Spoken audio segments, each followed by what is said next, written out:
तो वीडियो के स्टार्टिंग पे हमें क्यूजियन इन को दिखाता है और उसी इन पे जिस रूम के अंदर डेमोनिक रहता है उस रूम के छत के ऊपर बहुत जोर जोर से बिजली का लग रहा होता है। तो वे सीन शिफ्ट हो जाता है, हमें डेमोनिक के बेडरूम का सीन दिखाता है। भाई हम क्यूमिंग को देखते हैं जो डेमोनिक के बेड के ऊपर लेटी रहती है और वही क्यूमिंग के ऊपर डेमोनिक रहता है और आसमान पे गरज रहे ये थंडर को देखने के बाद डेमोनिक कह रहा होता है क्या ये तो fourth layer gate saint thunder trial है। तभी अचानक से हमें क्यूमिंग को दिखाती है जो अपने बिस्तर से उठ जाती है और वो अपने कपड़े को पहनते हुए वहां से जाने लगती है। जाते हुए डेमोनिक को कह रही होती है मुझे इस ट्रायल को पूरा करने के लिए डिमेंशन को क्रॉस करने की जरूरत है, तो अभी मुझे जाना है। पर तभी अचानक से हमें क्यूमिंग के पीछे डेमोनिक को दिखाता है जो क्यूमिंग को रोकते हुए अपने पास एक बोतल निकाला होता है और वही बोतल को क्यूमिंग को देते हुए कह रहा होता है ये थंडर ट्रिब्यूलेशन बहुत ही ज्यादा पावरफुल है और अगर तुम्हें लगती है कि तुम इसे रेसिस्ट नहीं कर सकती हो तो ये पी लेना। और वही दूसरी तरफ हमें क्यूमिंग को दिखाती है डेमोनिक से कुछ दे रहा है, ये देखने का वो बहुत ही ज्यादा शौक में रहती है। फिर उसके बाद ही वो डेमोनिक के हाथ से उस बोतल को ले लिया होता है। फिर वो मन में कह रही होती है ये तो 10,000 ईयर्स क्लिक्चर है, शायद ये हो सकता है कि जरूर ये बुरी डिसाइपल मेरे ऊपर ग्रेटफुल है और इसी कारण मुझे ये 10,000 ईयर्स क्लिक्चर दे रहा है। फिर उसके बाद हमें क्यूमिंग को दिखाती है उस बोतल को अपने पास रख लेती है और वो डेमोनिक को कुछ कहे भी नहीं पोर्टल ओपन करती है उस जगह से जाने लगती है। तो सीन शिफ्ट हो जाता है, हमें कुछ मिनट के बाद का सीन दिखाता है। भाई हम क्यूमिंग को देखते हैं जो थंडर ट्रिब्यूलेशन को पास करने के लिए एक अलग ही डिमेंशन पे आ गई होती है और उसी के माथे के ऊपर हमें एक थंडर ड्रैगन को दिखाता है जो क्यूमिंग के आसपास घूम रहा होता है। फिर उसके बाद हम क्यूमिंग को देखते हैं जो थंडर ट्रिब्यूलेशन को रेसिस्ट करने के लिए एक स्पेल कास्ट करती है। फिर तभी अचानक से हमें दिखा आता है कि क्यूमिंग के पास एक तलवार आ जाती है और वो अपने वही तलवार के ऊपर स्पेल कास्ट करते हुए कह रही होती है dimension of snow the third world sword fast from 10,000 ली सील्ड इन आइस। क्यूमिंग जब अपने तलवार के ऊपर स्पेल कास्ट करना कंप्लीट कर देती है उसके बाद ही वो अपनी तलवार को लेके उस थंडर ड्रैगन की तरफ आगे बढ़ रही होती है अटैक करने के लिए और वही दूसरी तरफ हमें थंडर ड्रैगन को दिखा आता है वो भी क्यूमिंग के ऊपर अटैक करने के लिए आगे बढ़ रहा होता है। फिर उसके बाद कुछ सेकंड के अंदर हम उन दोनों को दिखा आता है जो एक दूसरे के ऊपर अटैक करने के लिए एक दूसरे के करीब आ गया होता है। तो ये अचानक से हम क्यूमिंग को देखते हैं अपने सेकंड फॉर्म फॉरेस्ट रिलम रंग का एक शॉर्ट स्लैश उस थंडर ड्रैगन के ऊपर करती है। फिर हमें दिखा आता है कि क्यूमिंग का वो अटैक बहुत ही ज्यादा पावरफुल रहती है पर हमें क्यूमिंग को दिखा आती है जो वहीं पे नहीं रुकती है, वो थंडर ड्रैगन के ऊपर दूसरे अटैक करने के लिए आगे बढ़ रही होती है। वो अपना दूसरा स्पेल कास्ट करते हुए कह रही होती है थर्ड फॉर्म फ्रोजन डिस्ट्रक्शन। पर तभी अचानक से हमें दिखा आता है कि बदकिस्मत से क्यूमिंग उस थंडर ड्रैगन के ऊपर अटैक कर पाती उससे पहले थंडर ड्रैगन क्यूमिंग के ऊपर अटैक कर दिया होता है और उस थंडर ड्रैगन के अटैक के कारण में क्यूमिंग को दिखाती है जो पीछे खिसक आती है, उसके मुंह पे खून निकल गई होती है। फिर वो मन में कह रही होती है मैंने उम्मीद नहीं कर पाई थी मिडिल स्टेज ग्रेट स्टेज का थंडर ट्रिब्यूलेशन इतना ज्यादा पावरफुल है। फिर उसके बाद भी वो थंडर ड्रैगन से फाइट बैक करने के लिए अपने पास से वही डेमोनिक का दिया हुआ 10,000 स्क्रिप्चर को निकाल लिया होता है और कुछ सेकंड के अंदर वो 10,000 ईयर स्क्रिप्चर को पी लेती है। पर तभी अचानक से हमें क्यूमिंग को दिखाती है उस सामने रहे थंडर ड्रैगन के ऊपर फाइट करे उससे पहले वो अपने बेली पे एक स्पेल कास्ट करती है और अपने बेली के ऊपर एक प्रोटेक्टिव सील बना लेती है। गाइस शायद आप सभी को अंदाजा लग ही गया होगा कि क्यूमिंग अपने बेली पे प्रोटेक्टिव सील क्यों बना रही है, क्योंकि क्यूमिंग और डेमोनिक का प्यार क्यूमिंग के बेली के अंदर ही है,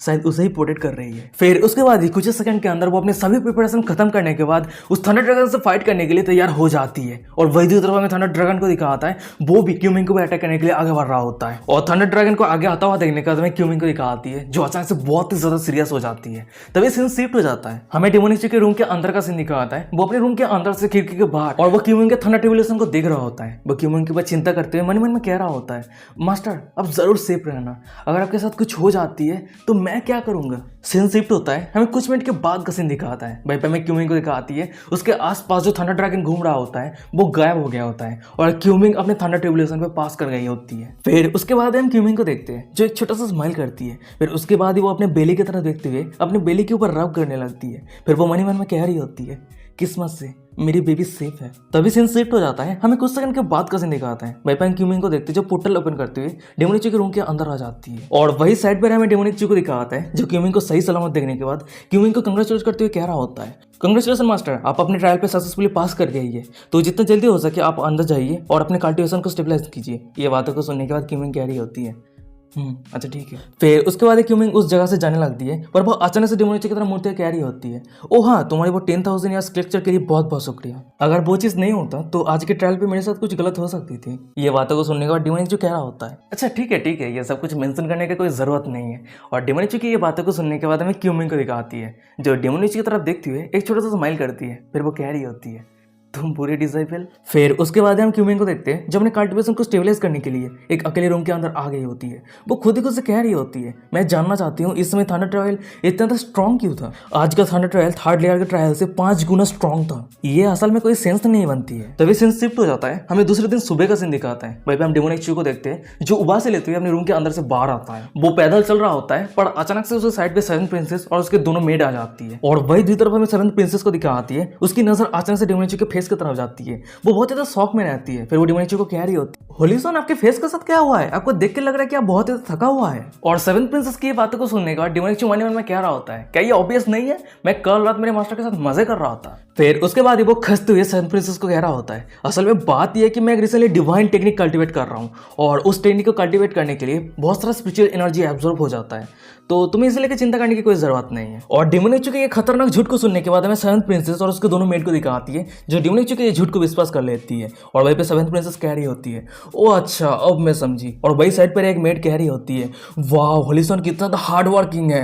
हाँ, हमारे जैसे ऑडियंस को बहुत ही अच्छे तरीके से पता है डेमोनिक चू कितना हार्ड वर्किंग है। तभी सीन शिफ्ट हो जाता है, हमें कुछ मिनट के बाद का सीन दिखाता है। तभी हम देखते हैं कि उस सभी के सामने सेवंथ प्रिंसेस का कड़े जाकर रोकती है। तभी हम उसी बंदे को देखते हैं जो सेवंथ प्रिंसेस के कड़े को चला रहा होता है। वो डेमोनिक चू को कह रहा होता है, होलिसन प्रिंसेस के कॉलेज रेडी हो गई है, हम जब चाहे निकल सकते हैं। और उस बंदे की ये बातों को सुनने के बाद डेमोनिक चू कह रहा होता है, वैसे एल्डर मो कहाँ पे है। वही वो बंदा कह रहा होता है, सूरज उठने से पहले क्यूमिंग टाउन ने इन्फॉर्म किया था कि बहुत सारे मॉन्स्टर क्यूमिंग टाउन के ऊपर अटैक करने के लिए आगे बढ़ रहा है, तो इसलिए वो सभी किंग्स सिटी से सपोर्ट का रिक्वेस्ट किया है। और वैसे जब एल्डर मो को जब इस सिचुएशन के बारे में पता चली, वो इमीडिएटली उस जगह पे जाने के लिए निकल गई। और हाँ, एल्डर मो जाने से पहले कहा कि वो सभी मॉन्स्टर से डील करने के बाद वो सभी हमसे बाद में मिलेगी। और उस बंदे की ये सब बातों को सुनने के बाद हमें डेमोनिक चू को दिखाता है जो अचानक से सीरियस हो जाता है। फिर वो मन में कह रहा होता है, इतने सारे मॉन्स्टर ह्यूमन टेरिटरी पे एंटर कर गया, जरूर यहाँ पे कुछ गलत है। नॉर्मली मॉन्स्टर उस तरह की जगह पे एंटर नहीं करता जिस जगह पे ह्यूमन का प्रेजेंस है। एक मॉन्स्टर का नेचर ये है कि वो शैडो पे छुपे रह के अपने ओपोनेंट के ऊपर घात लगा के अटैक करे, लेकिन वो सभी मॉन्स्टर खुद को रिवील करके अचानक से सिटी के अंदर अटैक कर दिया। उसके बाद ये अचानक से डेमोनिक चू को दिखाता है जो अपना सोचना बंद कर दिया होता है। फिर वो वहां से जाते हुए कह रहा होता है, ये सभी मॉन्स्टर के एक्शन बहुत ज्यादा अनप्रेडिक्टेबल होता है और वैसे भी मैं एल्डर मो के ऊपर विश्वास करता हूँ, एल्डर मो ये सब कुछ हैंडल कर लेगी। तभी अचानक से हम डेमोनिक चू को देखते हैं जो एक लालची फेस बनाते हुए मन में कह रहा होता है, मुझे जितना जल्दी हो सके उस जगह पे जाना है जहाँ पे मॉन्स्टर फाइट कर रहा है, क्या पता मुझे एक बहुत ही बढ़िया ट्रेजर मिल जाए।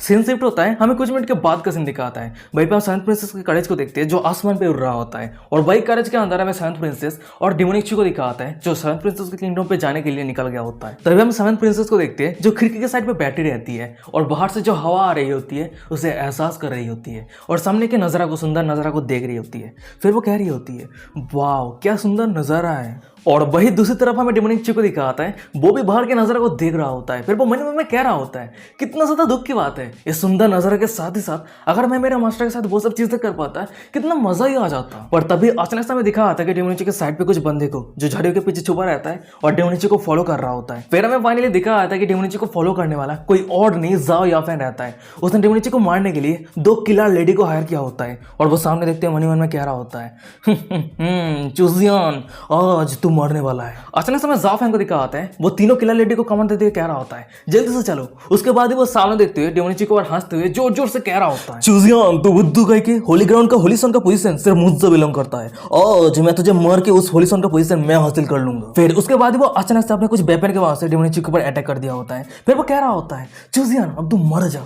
पर तभी अचानक से हमें दिखा आता है कि डेमोनिक चू के करेज के अंदर से एक धर्मा हैंड अपेयर होता है और जाओ याफेन का वो वेपन को रोक दिया होता है। और सामने का ये नजर को देखने के बाद जाओ याफेन के बीच में 2 किलर लेडी को दिखाती है जो बहुत ज्यादा शौक में रहती है। वो दोनों ही मन में कह रही होती है, क्या एल्डर मो इस समय एब्सेंट थी ना, तो फिर असल में कौन है जो चूजियन को प्रोटेक्ट कर रहा है। पर तभी अचानक से हमें दिखा आता है कि वो धर्मा हैंड जाओ याफेन और वो तीनों किलर लेडी के ऊपर अटैक कर दिया होता है और उसी कारण में तीनों किलर लेडी और जाओ याफेन को देखते हैं जो घायल जमीन पे गिर गया होता है। और वही करेज के अंदर रहे हमें डेमोनिक चू, सेवंथ प्रिंसेस और बाकी सभी को दिखा आता है जो बाहर के नजारा को देख रहा होता है। फिर हमें फाइनली दिखा आता है कि जाओ याफेंग और वो तीनों किलर लेडी के ऊपर अटैक करने वाला कोई और नहीं डेमोनिक चू का वाइफ रहती है। फिर उसके बाद हम क्यूमिंग को देखते हैं जो जाओ याफेंग की तरफ डिस्गस्ट नजरों से देखते हुए कह रही होती है, जाओ याफेंग एक ड्रैगन क्लब के जैसे काम किलर ऑर्गेनाइजेशन के साथ मिलकर तुम चूजियन को मारना चाहते हो। और गाइस यहीं पे आज का एपिसोड खत्म हो जाता है। वीडियो कैसा लगा मुझे कमेंट करके जरूर बताना। और हाँ, मुझे पता है जितना आगे का एपिसोड आते रहेगा उतना ही ज़्यादा इंटरेस्टिंग होता रहेगा। आगे देखते हैं क्या होता है।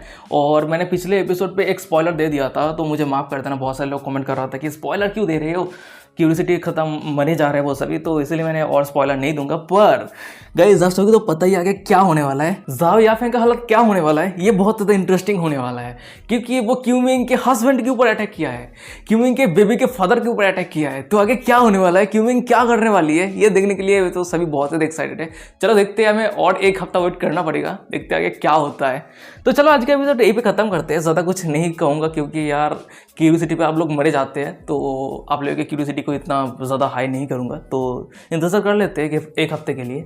तो आज के एपिसोड यहीं पे खत्म करते हैं, और वीडियो डिस्क्रिप्शन में इंस्टाग्राम का लिंक मिल जाएगा, जरूर फॉलो कर लेना, ठीक है। फॉलो अभी तक नहीं किया है तो जल्दी से जाकर फॉलो कर लेना। वहीं पे मैं इंटरेस्टिंग शॉर्ट डालता रहता हूँ। मैं यूट्यूब पे शॉर्ट डालना बंद कर दिया है क्योंकि मेरे चैनल का ग्रोथ पे इफेक्ट पड़ रहा है, तो इसलिए मैं इंस्टाग्राम पे शॉर्ट डाल रहा हूँ, ठीक है। तो जल्दी से जाकर फॉलो कर लेना, और अगर आपको कोई भी इन्फॉर्मेशन जानना हो, कोई भी मैसेज करना हो, तो वो भी कर सकते हो इंस्टाग्राम पे थ्रू, मेरे साथ बात कर सकते हो, ठीक है। तो चलो जी एपिसोड खत्म करते हैं, साइनोरा, बाय बाय।